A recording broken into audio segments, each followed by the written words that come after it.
चलिए, तो आज हम हिंदी का एक नया लेक्चर पढ़ने जा रहे हैं जिसका नाम है कर्ण का जीवन दर्शन। अब कर्ण का नाम तो आपने सुना है। कर्ण जो ज्येष्ठ पांडु पुत्र माना जाता है। अब सब महाभारत देखते हैं, पिछले लॉकडाउन में भी देखा होगा। तो महाभारत की जो कथा है ये पहले हमें समझनी चाहिए। ये कर्ण का जीवन दर्शन, ये जो खंड काव्यांश, खंड काव्य का अंश, ये पढ़ने से पहले महाभारत की कथा देखते हैं।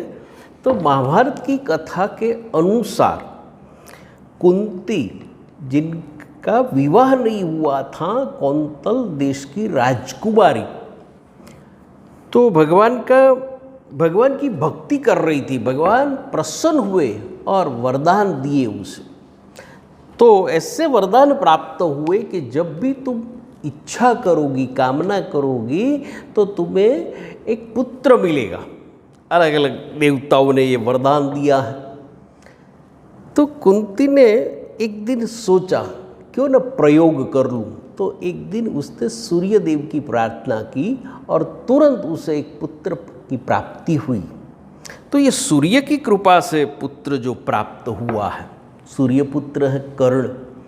अब कुंती का विवाह तो हुआ ही नहीं है, तो उस घबरा गई। अपनी एक दासी की मदद से लकड़ी की एक पिटारी में उसे रखकर अच्छे अच्छे वस्त्र पहनाकर, आभूषण पहनाकर, ये कर्ण का जन्म हुआ है। तब से जन्म से ही उसके साथ, उसके कान में कुंडल है और उनके शरीर के साथ एक कवच जुड़ा हुआ है।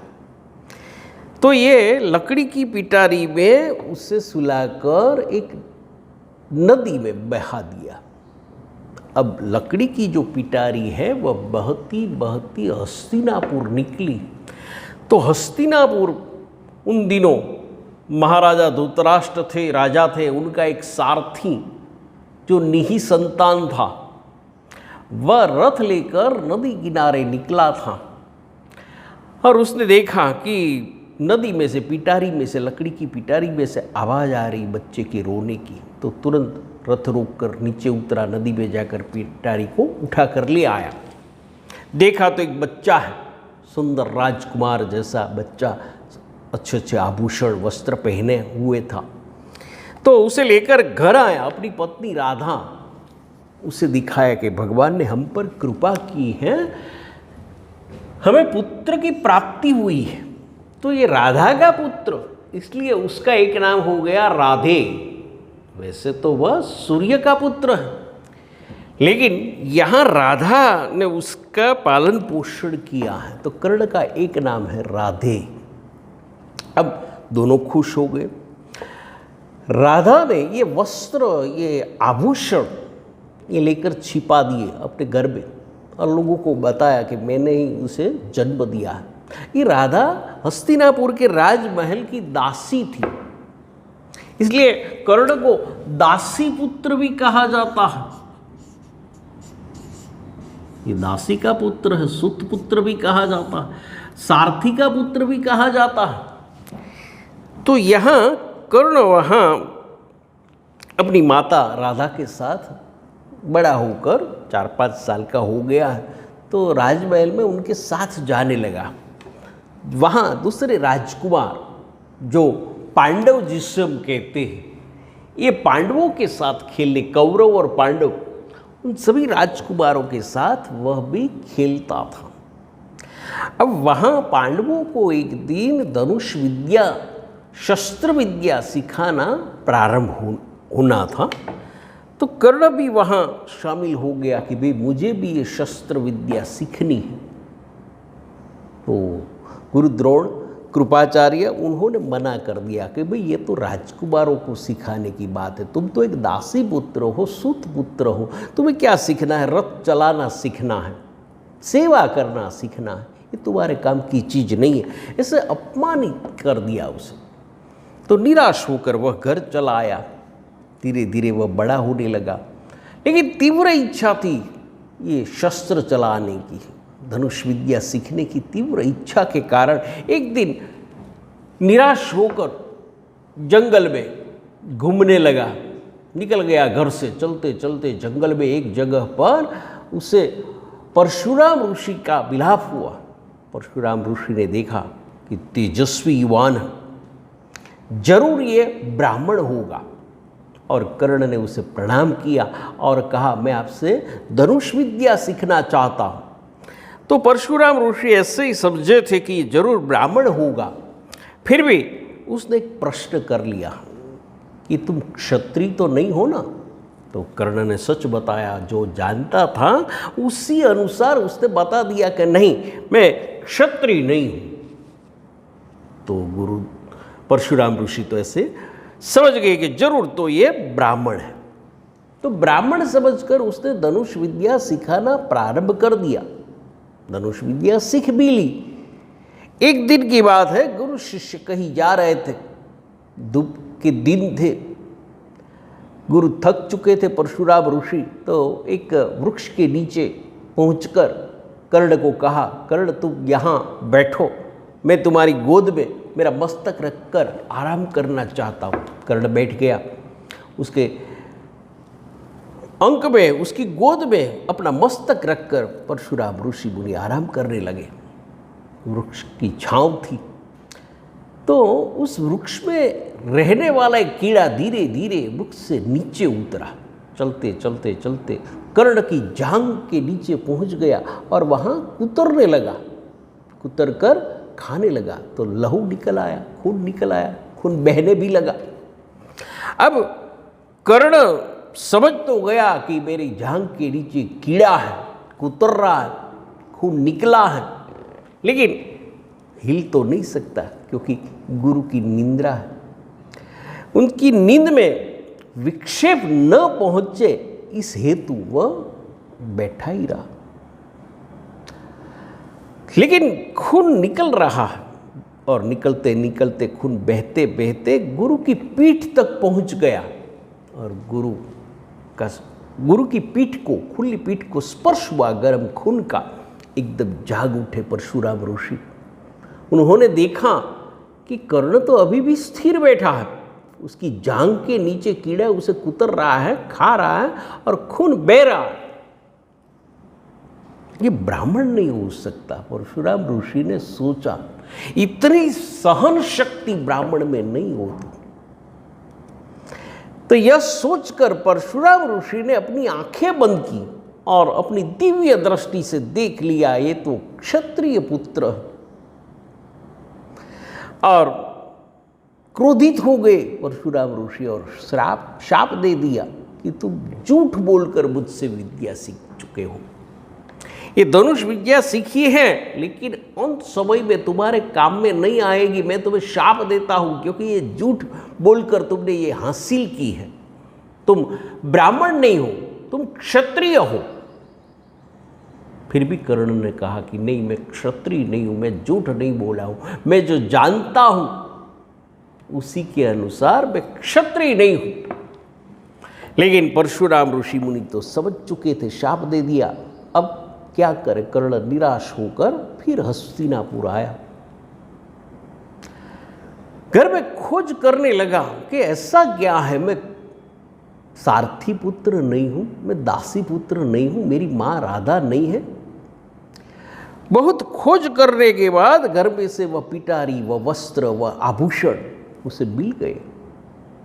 उसने खोज की कि ऐसी पिटारी, ऐसे वस्त्र, ऐसे आभूषण हमारे राज्य के तो है ही नहीं, ये कहाँ, किस राज्य में बनते हैं।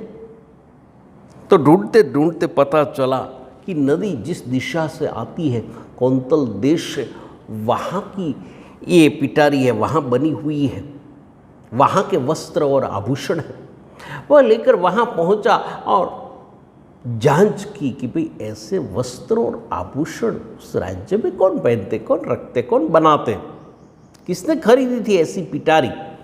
तब पता चला उसे कि कई साल पहले कौंतल देश की राजकुमारी कुंती ने ये पिटारी ली थी और उसमें ये वस्त्र और आभूषण रखकर एक बच्चे को बहा दिया था, एक दासी की मदद से। सब कुछ पता चल गया कर्ण को कि मैं कुंती का पुत्र हूं। अपने माँ बाप से पूछा, लेकिन उन्होंने तो यही बताया कि तू तो हमारा ही बेटा है। वे उसे गंवाना नहीं चाहते थे, सत्य नहीं बताना चाहते थे। अब हस्तिनापुर रहते रहते एक दिन कौरव और पांडव ये जो धनुष विद्या सीख रहे थे द्रोणाचार्य से, कृपाचार्य से, तो उनकी एक दिन परीक्षा थी। आपने पढ़ा होगा कि दूर एक वृक्ष पर एक बनावटी पक्षी रखा गया है, उसकी एक बनावटी आंख है मोती की, लाल रंग की। तो धनुष बाण लेकर एक एक को वहां आना था और देखना था। तो कौरव में दुर्योधन, दुशासन एक के बाद एक आए और गुरु द्रोण ने पूछा कि देखो तुम्हें क्या दिखाई देता है? तो किसी को वृक्ष दिखाई देता है, किसी को पत्ते दिखाई दे, किसी को डालियां दिखाई देती है, किसी को पक्षी दिखाई देता है। अर्जुन की बारी आई। अर्जुन को पूछा गया, वत्स शिष्य अर्जुन तुम्हें क्या दिखाई देता है? तो अर्जुन ने कहा, मुझे तो ये पक्षी की लाल रंग की आँख ही दिखाई देती है और कुछ नहीं दिखाई देता। आप आज्ञा दीजिए तो मैं निशाना लगाओ। गुरु द्रोण खुश हो गए, धनुष बाण दिया और एक ही प्रयास में उसने पक्षी की आँख उसे वह लक्ष्य बिन दिया। तो इस प्रकार गुरु द्रोण खुश हो गए और उसने घोषित कर दिया कि पृथ्वी का सर्वश्रेष्ठ धनुर्धर अर्जुन है। तो ये कौरव पांडवों की जो परीक्षा चल रही थी उसमें जो जाहिर कर दिया कि सर्वश्रेष्ठ धनुर्धर अर्जुन है, कर्ण भी वहां खड़ा था, देखने आया था। तो उसने चुनौती दी अर्जुन को कि भाई ऐसा तो मैं भी कर सकता हूं, लाइए धनुष बाण। तो कृपाचार्य गुरु द्रोण उन्होंने मना कर दिया कि नहीं भाई, ये तो क्षत्रिय राजकुमारों की बात, तो इसमें हिस्सा नहीं ले सकते। तो दुर्योधन उसकी मदद में आया, कर्ण को अपमानित होने से बचाने के लिए कहा कि अपना मुकुट उतार कर कर्ण को पहना दिया और कहा कि आज से मेरा जो अंग देश नाम का राज्य है वहाँ का मैं उसे राजा बनाता हूँ। अब तो ये राजा हो गए, अंग देश का राजा है कर्ण, अब तो ये स्पर्धा में भाग ले सकता है ना। फिर भी कृपाचार्य ने मना कर दिया कि नहीं, एक दासी पुत्र, यहाँ तो क्षत्रिय राजकुमारों की बात, वह क्षत्रिय नहीं है। कर्ण निराश हो गया, अपमानित हुआ और निराशा में वह आकाश की ओर देखने लगा। आकाश में सूर्य है, उनके पिता है, और वहां से उसकी दृष्टि धीरे धीरे नीचे आ रही थी। तो जरूखे में, राजमहल के चौगान में ये स्पर्धा हो रही थी, तो राजमहल में उसके जरूखे में कुंती और दूसरी राजमाताएं बैठी थी। कुंती ने दूर से कर्ण को देखा, उसके कान में कुंडल है और सूर्य की ओर देख रहा। पहचान लिया उसने कि ये तो मेरा ही पुत्र है, आज अपमानित हो रहा, मैं उसे कुछ मदद नहीं कर सकती, मैं लाचार हूं, क्या करूं, रो रही है। कर्ण ने भी देख लिया कि ये यही राजमाता कुंती जो मेरी माता है, लेकिन माता को वह दुखी करना नहीं चाहता था, इसलिए कुछ नहीं बोला, चुप रहा, चला गया। तो इस प्रकार कर्ण को तो पता ही था कि उनकी माता कुंती है। अब दुर्योधन के उपकार तले दबा हुआ कर्ण दुर्योधन के साथ रहने लगा। महाभारत की कथा तो आप जानते हैं कि महाभारत का युद्ध नजदीक आ गया है। श्री कृष्ण भगवान शांति वार्ता के लिए, मंत्रणा के लिए आए हैं, हस्तिनापुर आए हैं। दुर्योधन को समझाया, कम से कम 5 भाइयों के लिए 5 गांवों की मांग की, वह भी दुर्योधन ने ठुकरा दी। जाते जाते कर्ण को अपने साथ लिया, कर्ण को कहा कि चलो तुम मेरे साथ, मुझे हस्तिनापुर की जो सीमा है वहां तक छोड़ने आओ, रथ चलाओ, मैं बैठता हूं। तो इसी बहाने उससे अपने साथ लिया, क्योंकि रास्ते में उसे समझाना है, बताना है वास्तविकता क्या है।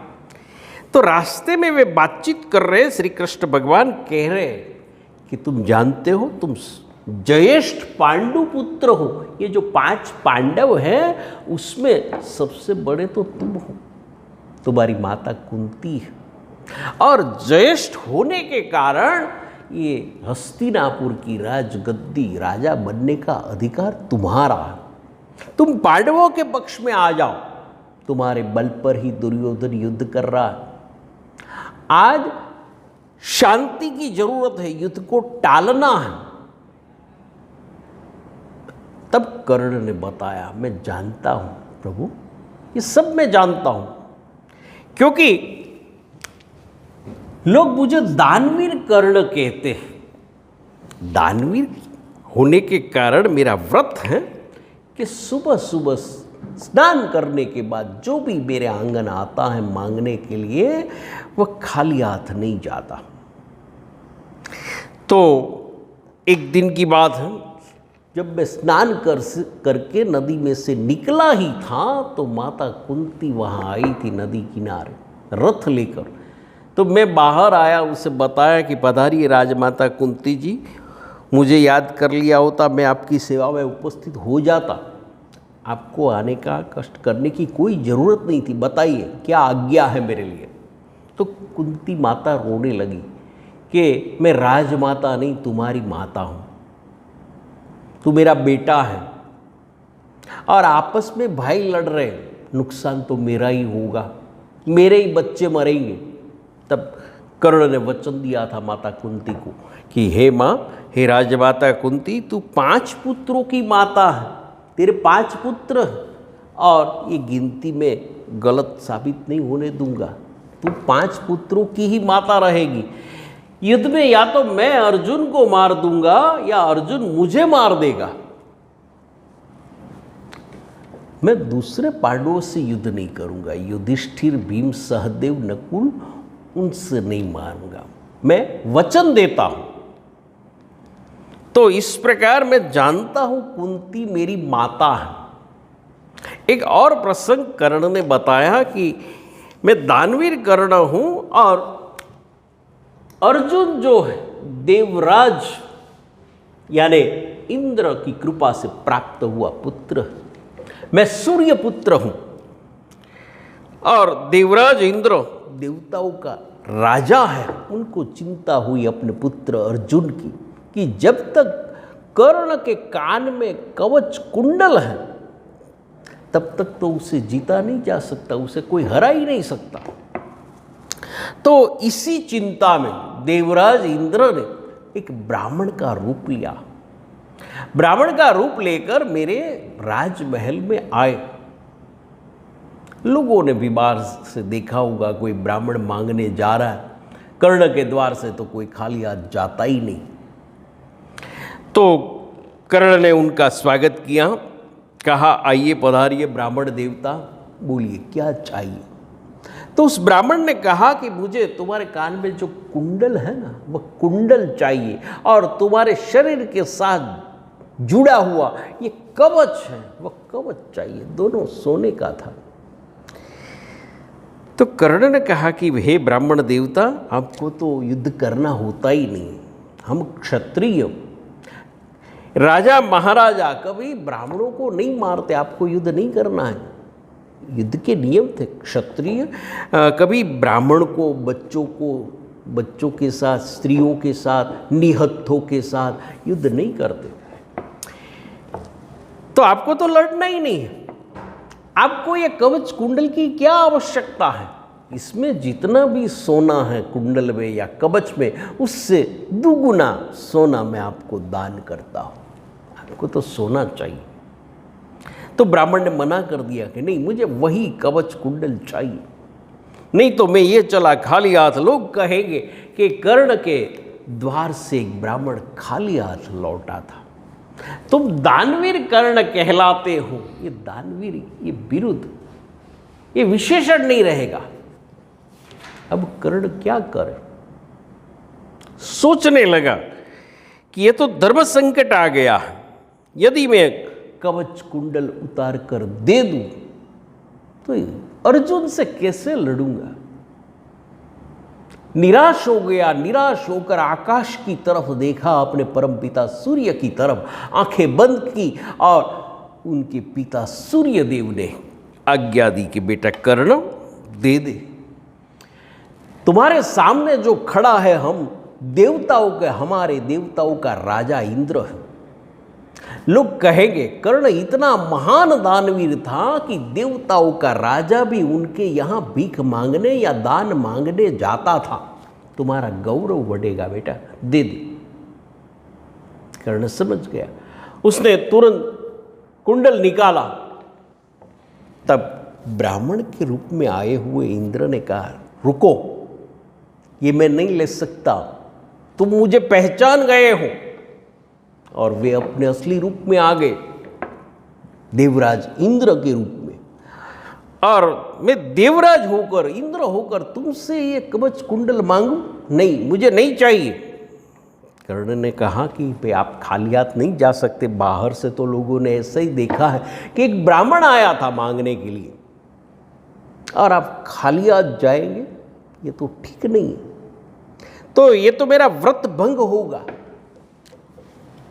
तो देवराज इंद्र ने एक शर्त रखी कि एक शर्त पर मैं एक कवच कुंडल ले सकता हूं कि तुम मुझे कवच कुंडल दो और उसके बदले में कुछ मांगो। कर्ण ने कहा, नहीं, मैं दानवीर हूं, मैं व्यापारी नहीं हूं। व्यापारी ऐसा करते हैं कि कुछ सोने की चीज वस्तुओं के बदले में कुछ पैसे या कुछ वस्तु मांग लेते। ये विनिमय है, ये दान नहीं है। इसे तो हम दान नहीं कहते। तो देवराज इंद्र ने कहा, तो मैं खाली हाथ जाता हूं। कर्ण ने कहा, मैं मांग तो नहीं सकता, ये मेरा धर्म नहीं है, ये अधर्म है, ये दान नहीं है। आपको खुश होकर जो कुछ भी देना है आप दे दीजिए, लेकिन ये ले जाइए, कवच कुंडल ले जाइए। देवराज इंद्र ने कवच कुंडल लिया और उसके बदले में खुश होकर अपना एक तीर, एकग्नि नाम का एक तीर उसे प्रदान किया कि लो, एकग्नि है, एक ऐसा तीर है जिस पर तुम चलाओगे ना, उनकी तुरंत मृत्यु हो जाएगी, वह बचेगा नहीं। ऐसा तीर दे, दान में दे आए, खुश होकर दे आए। और अब कर्ण निराश रहने लगा कि अब मेरे पास कवच कुंडल नहीं है। जब तक कवच कुंडल थे तब तक तो उसे कोई नहीं हरा सकता। अब ये देवराज इंद्र अर्जुन के लिए ले गए, अर्जुन को बचाने हेतु ले गए। अब महाभारत का ये युद्ध नजदीक आ गया। आप सब जानते हो उस कथा में कि ये कवच कुंडल नहीं है, एक अग्नि नाम का एक तीर है, उसी के सहारे अर्जुन से लड़ना है। कर्ण को इतना तो आश्वासन था ही कि मेरे पास ऐसा तीर है जो मैं अर्जुन पर चलाऊंगा और अर्जुन मारा जाएगा।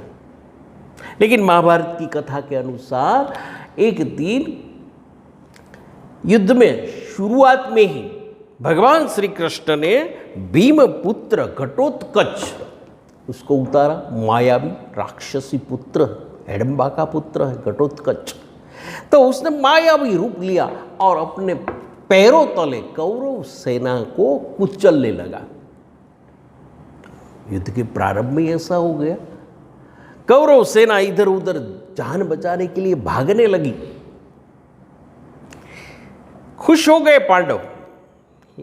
तभी दुर्योधन अपना रथ लेकर कर्ण के पास आया कि इसे रोको, कोई भी कीमत पर पहले इसे रोक लो, इसे मारो।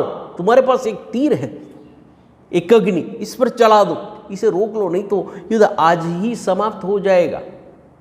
कर्ण ने मना किया, नहीं, ये तो मैंने अर्जुन के लिए रखा है, ये मैं नहीं चला सकता। दुर्योधन ने कहा, मैं आज्ञा देता हूं कि ये तीर चलाकर इसे पहले रोक लो। और मजबूर होकर वह तीर उसे चलाना पड़ा घटोत्कच पर। घटोत्कच मारा गया। पांडव सेना में शोक छा गया है। कौरव आनंद में आ गए, श्री कृष्ण भी आनंद में आ गए, हंसने लगे। अर्जुन ने पूछा, प्रभु आप क्यों हंसते, मेरे भीम का पुत्र घटोत्कच मारा गया है। तब श्री कृष्ण भगवान ने बताया उसका रहस्य कि एकग्नि नाम का तीर जो तुम्हारे लिए था वह आज कर्ण के पास नहीं रहा, एक ही बार चला सकता था वह। अब तुम अजीत हो गए अर्जुन, अब कर्ण तुम्हें नहीं हरा सकता।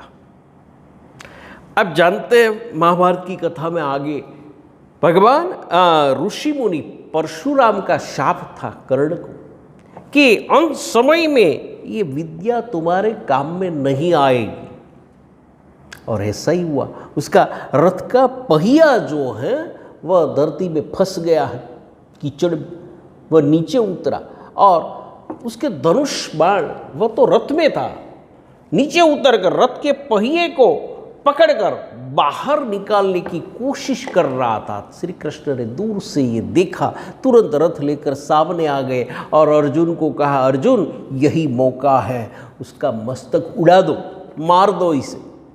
अर्जुन ने भी मना किया, प्रभु ये क्षत्रिय धर्म नहीं है, वह निहत्था है, उसके हाथ में हथियार नहीं है, उसका रथ का पहिया फंस चुका है, ये अधर्म है, मैं ऐसा अधर्म नहीं कर सकता। तब श्री कृष्ण भगवान ने कहा कि कर्ण अधर्म के पक्ष में है, और अधर्म के पक्ष में रहने वाले अधर्मी को मारने के लिए अधर्म का आचरण करना पड़े वह भी धर्म है, ऐसा उपदेश दिया। कर्ण ने भी देखा कि श्री कृष्ण भगवान ये क्या कह रहे हैं, उसने भी कहा, हे केशव, हे पार्थ, हे केशव पार्थ को रोको, ये अधर्म है। तब श्री कृष्ण भगवान ने भी कहा था, मैंने भी बहुत कोशिश की थी कि तुम धर्म के पक्ष में आ जाओ, तुम नहीं माने। और अर्जुन ने तीर चलाया, कर्ण गिर पड़ा। तुरंत भगवान श्री कृष्ण ने अर्जुन को कहा कि जाओ, ये तुम्हारे बड़े भैया हैं, ज्येष्ठ पांडुपुत्र। तो इस प्रकार कर्ण की मृत्यु हुई। तो ये कर्ण के जीवन की जो कथा है बड़ी करुण कथा है। कर्ण जन्म से लेकर मृत्यु तक अन्याय का सामना करता रहा, उसका भोग बनता ही रहा। वह कहता है कि मैं ऐसे पिछड़े हुए लोगों का प्रतिनिधित्व करता हूँ। समाज जो मानता है कि जन्म से महान होते हैं, ये गलत बात है। जन्म से कोई महान नहीं होता, मनुष्य कर्म से ही महान होता है। ये था कर्ण का जीवन दर्शन। तो यहाँ जो रामधारी सिंह दिनकर हैं, हमारे कवि दिनकर, ये उनका उपनाम है, दिनकर का अर्थ भी सूर्य होता है। तो ये दिनकर जी ने जो खंड काव्य दिए हैं, खास करके ये उर्वशी है, रेणुका है, हुंकार है, रसवंती है, कुरुक्षेत्र है, ये उनकी काव्य कृतियाँ हैं। और उर्वशी के लिए तो ज्ञानपीठ पुरस्कार प्राप्त हुआ है, 1972 में ये पुरस्कार उन्हें मिला था। तो ऐसे हमारे कवि अध्यापक, उन्होंने ये खंड काव्य लिखा है, रश्मि रथी, ये इसका संदर्भ है, रश्मि रथी। तो रश्मि रथी में से एक प्रसंग यहाँ लिया गया है, जो प्रसंग की हम बात करते थे कि भगवान श्री कृष्ण निकले हैं हस्तिनापुर से और कर्ण को साथ लिया है, रथ में बिठाया है और समझा रहे हैं कि कर्ण तुम ज्येष्ठ पांडुपुत्र हो, कुंती पुत्र यानी कौंते हो, तुम हमारे पक्ष में आ जाओ, पांचों पांडव तुम्हारी सेवा करेंगे, तुम हस्तिनापुर का राजा बनोगे, वैभव विलास तुम्हें प्राप्त होगा। तो ये समझा रहा है। और कर्ण रथ चलाता हुआ जा रहा है, श्री कृष्ण भगवान पीछे बैठे। अब कर्ण भगवान श्री कृष्ण को उनके लालच जो दी है उनका जवाब दे रहा है। वहीं से हमारा ये काव्य शुरू होता है। कर्ण का जवाब क्या है? छोटा सा प्रसंग है। कर्ण कहता है, जब श्री कृष्ण ने उसे कहा कि तुम हमारे पक्ष में आ जाओ, तब वह कहता है कि भाई वैभव विलास की मुझे चाह नहीं है। वैभव विलास यानी धन संपत्ति, राज्य, आभूषण, सोना चांदी, उसकी मुझे कोई चाह नहीं है, इच्छा नहीं है। आरजू नहीं है, अरमान नहीं है, अभिलाषा नहीं है,